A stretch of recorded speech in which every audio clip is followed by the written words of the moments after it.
Emerson. Happy 18th birthday. I'm sure by this time you'll have achieved so much and grown into a respectful, smart, funny and handsome young man. Now brace yourself for a trip back 18 years. This was the world at the time of your arrival on April 20, 2011. The Prime Minister was Julia Gillard, Australia's first female leader. She was due to touch down in Tokyo to start her first bilateral visit to North Asia as Prime Minister. While there, she toured areas of Japan that were hit by recent disasters.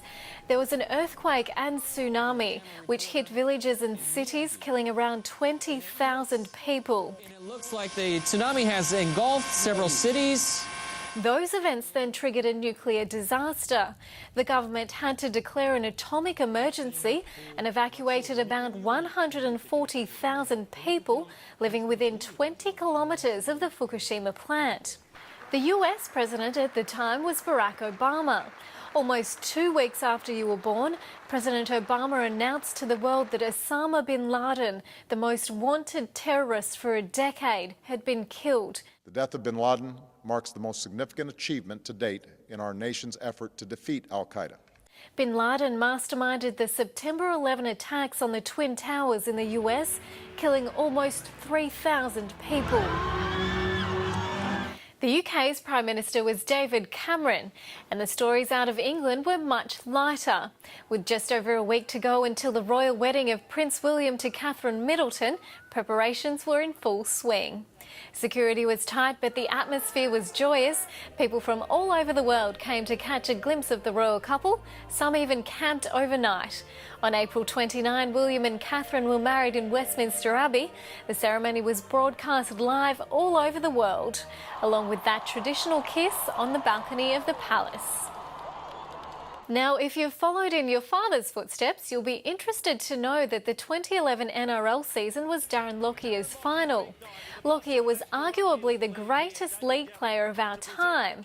He captained the Australian national team, the Queensland State of Origin team and his NRL club team, the Brisbane Broncos.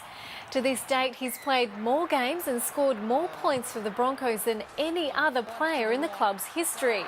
Lockyer takes a shot, it's low! He's got it! I think he's got it! He's got it! He's got it! He has! Other notable sportsmen and women include Casey Stoner, who was dominating the MotoGP tracks. Roger Federer was wowing us on the tennis court with his charm as well as his game, while Samantha Stosur had just won the US Open. It was the first time an Australian woman had won a Grand Slam title in 31 years. Usain Bolt showed us he could run the 100 metres in 9.69 seconds, and Cadel Evans cycled into the record books, winning the 2011 Tour de France. Now, let's talk entertainment. The Academy Award winners for Best Actor and Actress in Leading Roles went to Colin Firth for his work in The King's Speech. I have a feeling my career's just peaked. And Natalie Portman for The Black Swan. Best Picture also went to The King's Speech. To have been part of a film that's touched and moved people so much all around the world has been just a huge privilege. The most popular movie at the Australian box office was Fast 5, the 5th instalment in the Fast and Furious saga. The movie, though, to gross the most money for the year so far is Harry Potter and the Deathly Hallows Part 2. In music, Katy Perry's E.T. was top of the worldwide charts. Lady Gaga's Judas came a close second.